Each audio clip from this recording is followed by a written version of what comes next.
Jujutsu Kaisen के इस ultimate frame by frame विश्लेषण में स्वागत है।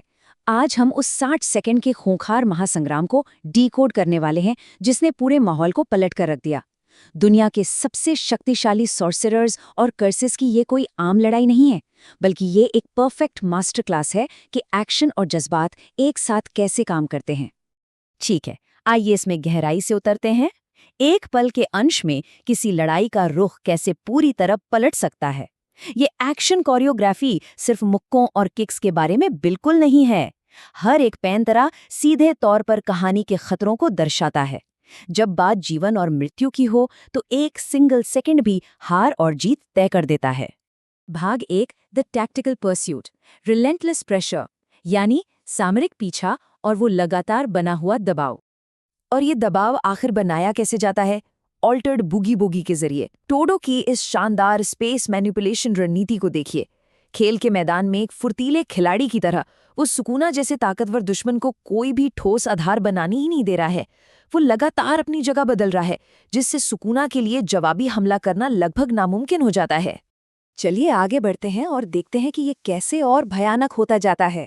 ये स्पीड सच में अविश्वसनीय है। पहले सेकंड में सुकुना एक गिरती हुई इमारत से छलांग लगाता है और तीसरे सेकंड में ही यूजी उसे हवा में ही रोक लेता है। 5वें सेकंड तक आते आते एक हड्डियों को चकनाचूर कर देने वाली मुक्केबाजी फ्री फॉल में शुरू हो जाती है। यहाँ तो गुरुत्वाकर्षण भी इन योद्धाओं को धीमा नहीं कर पा रहा है। भाग 2, mid air combat dynamics and the reversal, हवा में लड़ाई के वो पैंतरे और बाजी का पूरी तरह से पलटना। हवा में लटके हुए बिना किसी सपोर्ट के सुकना अपनी उस खौफनाक और हिंसक ताकत से भारी पड़ने लगता है। किंग ऑफ कर्सेस की उपाधि उसे ऐसे ही नहीं मिली है। हवा में पूरी तरह से असंतुलित होने के बावजूद वो अपनी अपार शक्ति का इस्तेमाल करके इस मिड एयर फाइट पर अपना खौफनाक नियंत्रण हासिल कर लेता है। लेकिन फिर सब कुछ एकदम धीमा हो जाता है। जैसे जैसे इस लड़ाई का दबाव बढ़ता है, यूजी के दिमाग में चोसो के बलिदान की यादें किसी फ्लैशबैक की तरह ताज़ा हो जाती हैं। यहाँ बाहरी एक्शन से कहीं ज्यादा अंदरूनी भावनाओं का तूफान उठ रहा है। शोक और क्रोध से भरा यूजी अब एक अलग ही मानसिक स्थिति में पहुंच जाता है, और यही वो गहरा जज्बात है जो पलक झपकते ही सुकुना के अभेद्य डिफेंस को पूरी तरह तोड़कर रख देता है। तो यहाँ सबसे क्रूशियल पॉइंट ये है कि यूजी का ये इमोशनल ब्रेक थ्रू तुरंत एक विनाशकारी काउंटर अटैक में बदल जाता है। यूजी अपना हाथ सीधे सुकुना की छाती के भीतर उतार देता है। ये कोई साधारण हमला नहीं है, बल्कि ये उस असहनीय दर्द और गुस्से का सीधा नतीजा है जो यूजी के भीतर उबल रहा था। एकदम परफेक्ट और जानलेवा वार। भाग 3, द अल्टीमेट डोमेन क्लैश, लड़ाई का वो चरम बिंदु जहां सबसे बड़ी शक्तियों का टकराव होता है। यूजी के उस एक प्रहार ने सुकुना को पूरी तरह से हताश कर दिया है।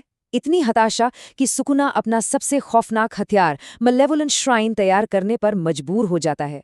लेकिन तभी धुएं के बीच से एक बेहद शक्तिशाली मौजूदगी उभर कर सामने आती है और सुकुना पूरी तरह से जम जाता है, बिना हिले डुले। ये अचानक आया रोंगटे खड़े कर देने वाला सन्नाटा चीख चीख कर बता रहा है कि कुछ बहुत ही बड़ा होने वाला है।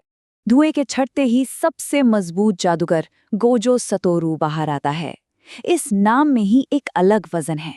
युद्ध के मैदान पर केवल गोजो के आ जाने भर से सुकना जैसे खूंखार विरोधी के कदम वहीं के वहीं रुक जाते हैं। ऐसा लगता है जैसे पूरे बैटलफील्ड का गुरुत्वाकर्षण ही बदल चुका है। और ये बहुत ही शानदार तरीके से दर्शाता है कि जब दो महाशक्तियां टकराती हैं तो क्या होता है। एक तरफ सुकुना का हताशा से भरा डोमेन मेलेवोलेंट श्राइन, और दूसरी तरफ गोजो का अनलिमिटेड वॉइड जो ठीक उसी समय काउंटर के रूप में एक्टिवेट होता है। दोनों एक दूसरे की आंखों में देखते हैं और बिल्कुल एक ही समय पर अपनी सबसे चरम तकनीकों को चालू करते हैं। अब इस कोटेशन के बारे में जो बात वास्तव में दिलचस्प है वो ये है कि ये इस पूरे सीन की हाइप और भावनाओं को पूरी तरह समेट लेता है। मैलेवोलेंट श्राइन बनाम अनलिमिटेड वॉइड, क्योंकि असली राजा अपना काम पूरा करने लौट आया है। ये सिर्फ एक तकनीक का दूसरी तकनीक से टकराव नहीं है, ये उस अधूरे काम को पूरा करने के लिए हुई एक एपिक वापसी है।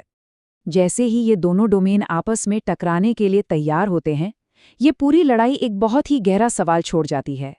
डोमेन के इस भयंकर टकराव में वास्तव में सबसे मजबूत होने का खिताब किसके पास है? जब शक्तियां इस तरह से पलटती हैं और दाव इतने ऊंचे होते हैं, तो ताकत का असली पैमाना क्या रह जाता है? इस शानदार विश्लेषण में जुड़ने के लिए शुक्रिया। उम्मीद है ये डीकोड सेशन सबको पसंद आया होगा।